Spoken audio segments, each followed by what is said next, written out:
Selamat pagi Bapak Ibu dan saudara yang kasih Tuhan. Mari kita membaca firman Tuhan untuk memulai hari yang baru ini. Kita membaca 1 Korintus pasal yang ke-8. Tentang daging persembahan berhala kita tahu, kita semua mempunyai pengetahuan. Pengetahuan yang demikian membuat orang menjadi sombong, tetapi kasih membangun. Jika ada seorang menyangka bahwa ia mempunyai sesuatu pengetahuan, maka ia belum juga mencapai pengetahuan sebagaimana yang harus dicapainya. Tetapi orang yang mengasihi Allah, ia dikenal oleh Allah. Tentang hal makan daging persembahan berhala kita tahu, tidak ada berhala di dunia dan tidak ada Allah lain daripada Allah yang esa. Sebab sungguh pun ada apa yang disebut Allah, baik di surga maupun di bumi, dan memang benar ada banyak Allah dan banyak Tuhan yang demikian.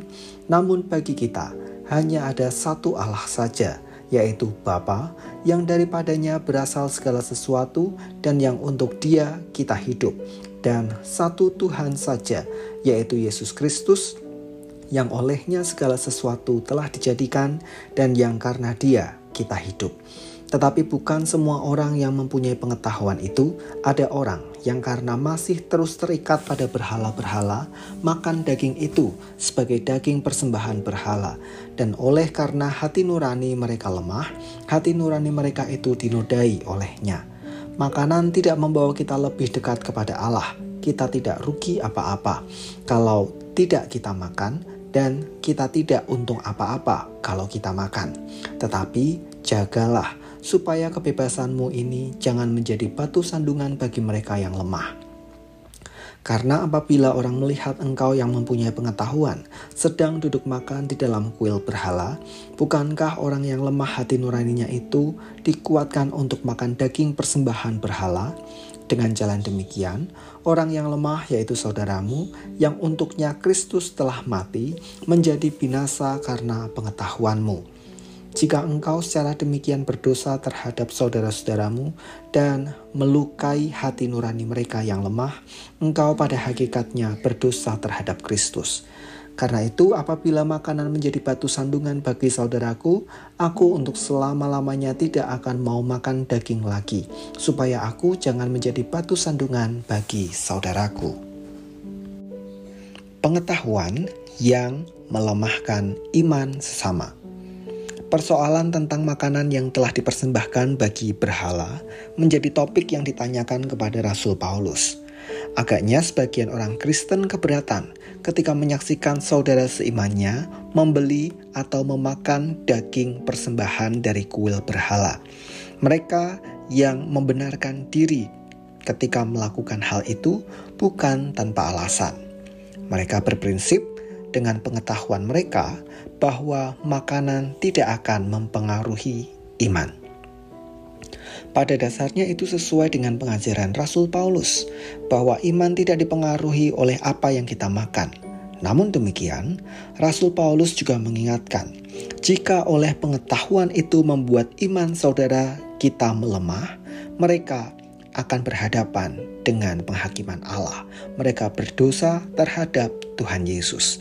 Artinya, Rasul Paulus mau lebih menekankan, jangan sampai apa yang kita yakini sebagai pengetahuan menjadi batu sandungan bagi iman orang lain. Pengetahuan harus diimbangi dengan kasih. Pengetahuan tanpa kasih hanya berujung pada kesombongan, bahkan pengerusakan. Maka kita bisa belajar bahwa pengetahuan apapun yang kita punya, termasuk pengetahuan tentang iman sekalipun, harus dihayati dan dihidupi dengan kasih. Perlu kebijaksanaan agar kita tidak menghakimi orang yang berbeda prinsip dengan kita.